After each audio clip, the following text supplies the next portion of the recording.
सोचो अगर तुम्हारे सामने डीमन स्लेयर यूनिवर्स का सबसे स्ट्रॉन्ग डीमन खड़ा हो और उसका सामना दो ऐसे प्लेयर कर रहे हो जो अपने पेन से, अपने पास्ट से और अपनी पावर से उसको तोड़ने आए हैं। जी हाँ, डीमन स्लेयर के चैप्टर 171 में हुआ एक इंटेंस बैटल कोकोशिबो वर्सेस ग्योमी और सानेमी। तो रेडी हो जाओ क्योंकि इस वीडियो में हम करने वाले हैं चैप्टर 171 टू 172 का पूरा धमाकेदार हिंदी एक्सप्लेनेशन। चैप्टर स्टार्ट होता है मुइचिरो दोगितो के सीन से जो गेन्या को चेक कर रहा होता है। गेन्या की हालत काफी खराब थी लेकिन मुइचिरो उसको एक फीस्ट फुल ऑफ कोकोशिबो के बाल खिला देता है। हाँ, बाल, डीमन का हेयर। एंड गेस व्हाट, गेन्या की बॉडी इंस्टेंटली हील होने लगती है जैसे उसमें नई जान आ गई हो। गेन्या खुद भी अपनी रिकवरी स्पीड को देखकर हैरान हो जाता है। फिर उसे याद आता है उसके पास अभी भी कोकोशिबो का ब्लेड का एक फ्रेगमेंट बचा है जिसे खाकर वो और भी ज्यादा स्ट्रॉन्ग हो सकता है। इस सोच से उसको थोड़ी तसल्ली मिलती है लेकिन उसी वक्त एक क्रीपी और कमांडिंग वॉइस गेन्या के दिमाग में गूंजती है। कितने प्लेयर्स को मारा तुमने कोकोशिबो? ये कोई और नहीं बल्कि खुद मुजान की बित्सुजी होता है। मुजान अब कोकोशिबो को ऑर्डर देता है, don't let any of them pass. Genya अब समझता है कि कोकोशिबो कितना ज्यादा पावरफुल है। उसके अंदर इतना ज्यादा डीमन ब्लड है कि वो अभी भी दो प्लेयर्स के अगेंस्ट फाइट कर रहा है बिना किसी हेसिटेशन के। सीन शिफ्ट होता है ग्योमी मिजुमा और सानेमी सिनाजुगावा के एपिक बैटल की तरफ। कोकोशिबो उन दोनों की स्ट्रेंथ को एक्सेप्ट करता है और कहता है कि ये दोनों प्लेयर्स डिफरेंट लीग में हैं, स्पेशली ग्योमी जो अंधा होने के बावजूद एक ऐसी चेन वेपन यूज करता है जो इको के थ्रू सराउंडिंग्स का अंदाजा लगाता है। Seriously next level. कोकोशिबो सोचता है कि सानेमी की स्वॉर्ड को साइड से तोड़ दिया जाए बट सानेमी क्विक रिएक्ट करता है, ब्लेड को घुमाता है और कोकोशिबो की स्वॉर्ड को जमीन में धकेल देता है। तभी ग्योमी और सानेमी मिलकर एक कोऑर्डिनेट अटैक लॉन्च करते हैं। सानेमी की स्लेज से कोकोशिबो के और बाल कट जाते हैं। डीमन इम्प्रेस होता है और कहता है घायल होने के बाद भी इसके रिफ्लेक्सेस इम्प्रूव हुए हैं। वाह भाई, क्या ग्रोथ है। ग्योमी क्लोज रेंज में आता है और अपने एक्स से कोकोशिबो का लेफ्ट ईयर काट देता है। तभी सानेमी उसको फॉलो करता है अपने wind breathing first form dust whirling wind cutter से।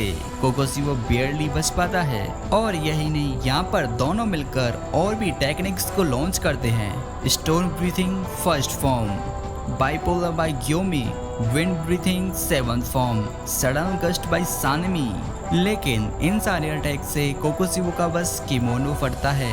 डीमन उसको खुद ही उतार देता है और अब उसकी रियल फॉर्म और रिवेंज रिवील होती है। उनका सबसे बड़ा शौक तब लगता है जब वो देखते हैं कि कोकोशिबो की ब्लेड एक्सटेंड हो चुकी है और उसमें से मल्टीपल ब्रांचेस निकल चुकी हैं, लाइक ये स्वॉर्ड या टेंटिकल्स बन गई हैं। डीमन दूर से ही इन दोनों प्लेयर्स पे अटैक करने लगता है। कोकोशिबो अब डिक्लेयर करता है अगर मैं ग्योमी और सानेमी को हरा सकता हूँ तो बाकी सब मेरे लिए सिंपल होंगे। इस लाइन से क्लियर हो जाता है कि ये बैटल अब अल्टीमेट लेवल पर पहुंच चुका है। सानेमी सिनाजुगावा अपने खून में लिपटा हुआ घुटनों के बल खड़ा था जब कोकोशिबो का एक और वार उस पर आया। एक तेज साइक्लोन उसके राइट हैंड के इंडेक्स और मिडिल फिंगर को उड़ा देता है। सानेमी यहाँ पर चीखता है, डैम इट। अगर ग्योमी अपनी चेन से अटैक का रुख नहीं मोड़ता तो उसके दोनों हाथ यहाँ पर जा चुके होते।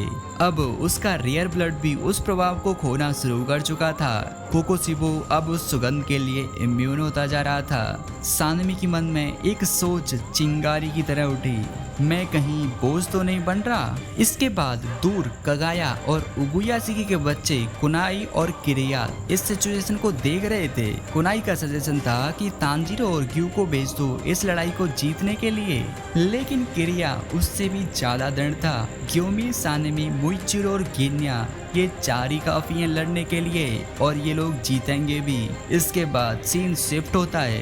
कोकोशिबो फिर से वार करता है। Moon breathing seventh form, mirror of misfortune moonlight. एक और शॉकवेव निकलती है हवा को चीरते हुए। ग्योमी को समझ नहीं आता कि इतनी दूर से इतना प्रीसियस अटैक कैसे हो सकता है। Eighth form, moon dragon ring tail. Sanemi का एंकल यहाँ पर छिल जाता है और उसके पैर से खून निकलने लगता है। सानेमी यहाँ पर फ्रस्ट्रेटेड है वो कोकोशिबो के सर के पास तक नहीं पहुंच पा रहा। 9th फॉर्म वेनिंग मून्स फेथ, उसका पीठ यहाँ पर काट दिया जाता है। क्योमी चीखता है सानमी। सानमी चिल्लाता है मेरे चक्कर में मत पड़, लड़ते रहो। और फिर 10th form drilling slashes moon through bamboo leaves, attack बिल्कुल सानमी की चेस्ट की तरफ, लेकिन मुइचिरो तोकी तो बीच में आ जाता है।